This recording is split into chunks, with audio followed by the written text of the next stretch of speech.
Born to Chinese parents and grew up as a shy little girl, Joy Chen became deputy mayor of Los Angeles at age 31, responsible for education and workforce development for the second-largest city in the U.S. In 2007, she left politics and founded her own headhunting firm.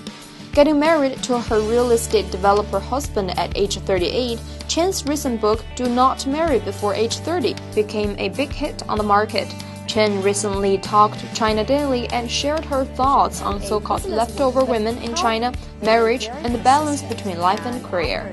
All right, thank you so much for coming to our office located in Times Square area. Also, I'm very surprised that you brought me this book, Do Not Marry Before Age 30. It's a very, very popular book in China, and it has been on the market for about 4 months, and already 100,000 copies were sold. That's right. Yeah. That's right. So tell us a little bit more about yourself. You were a politician and a businesswoman, but how come you became a super popular writer? Well, to tell the truth, Yuhan, I never expected to become an author. After I left politics, I was a deputy mayor of Los Angeles, I became a corporate headhunter. And I started writing a blog for young Chinese people around the world on how to be successful in global companies. So I call it globalrencai.com. Out of that blog, I suddenly received an email from an editor at CITIC Press, one of the major publishers in China, saying, in our market right now, we need a book to encourage Chinese women, and we really want you to write this book. And at first I thought, well, you know, I'm so busy working as a headhunter. My candidates are men and women. I would never have time to write a book just for women. But they were very persistent, and after a year, they kept on banging on my door, on my email box, and they said, in China right now, one of the hottest issues is leftover women, 剩女. And we really need a book on the market right now to encourage 剩女, to encourage women who have been working to pursue their dreams and have not yet gotten married. And we've looked everywhere in China, and we think nobody in China can write this book. Only you can write this book. So it's actually a story of how a headhunter got headhunted to become an author. Speaking of leftover women, I actually have a lot of friends who define themselves as leftover women, and a lot of them actually feel very desperate because, you know, in Chinese tradition, women are supposed to get married at least in their late 20s, but... Yeah. I think that this whole stigma of leftover women is really fascinating because it's just at the absolute crux of modern China today.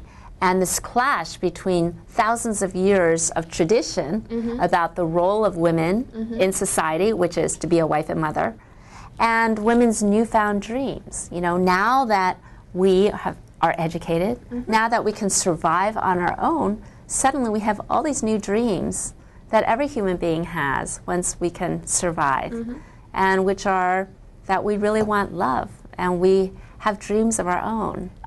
This 剩女 stigma, as you said, causes a lot of women to become desperate and to have a sense of insecurity.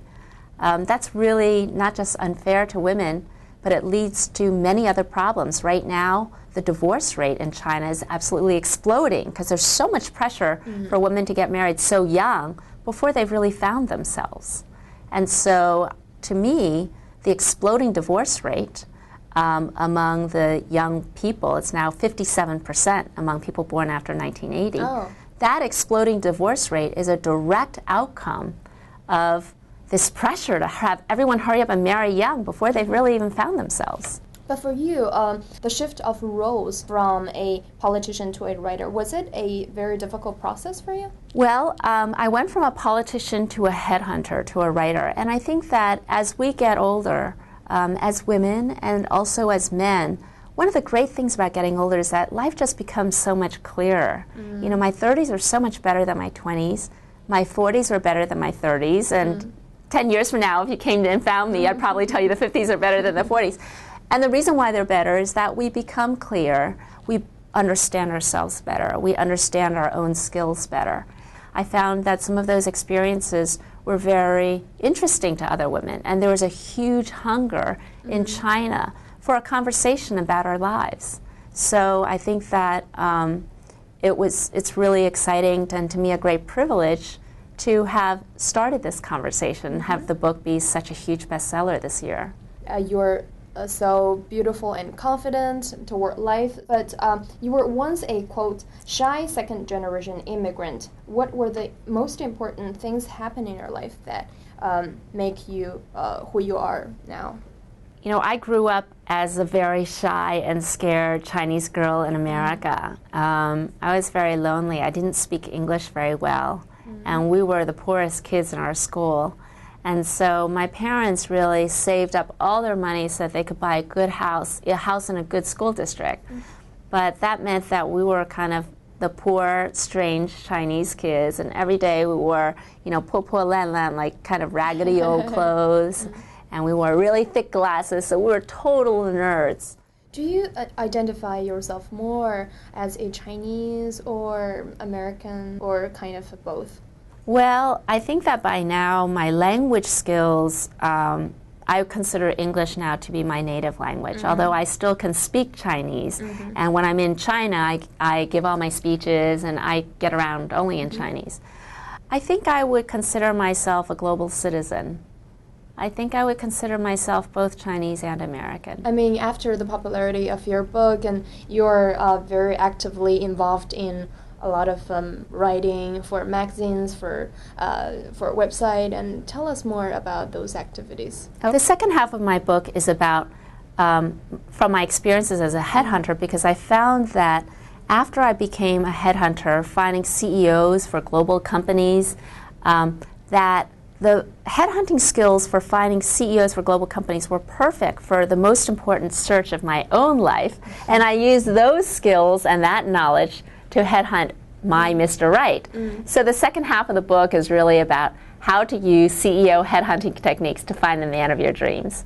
And there was a lot of interest. There was a lot of interest in that in the popular media, and that's led to some other writing activities. I now am a columnist for the Wall Street Journal China. Yeah, we all know that. I write a column every other week about love, so people can always look up my writings there. Also for Rui Li, 时尚杂志. Rui Li is a #1 fashion magazine in China. In January, I'll be starting, every month I'll be producing a 4-page feature. So it's a huge feature on American society. Where did you get all those inspiration to write on different topics? You know, it's funny. I read somewhere that great male writers start writing when they're 20 and great women writers start writing when they're 40. I don't know if that's true, but for me, I found that at this point in my life, I'm 43, and again, I think this does go back to having been an outsider as a child. It made me observant, you know, and that led to, I think, a career as a writer. This is my 4th career now, and I think it's the one that's best for me at this point in my life.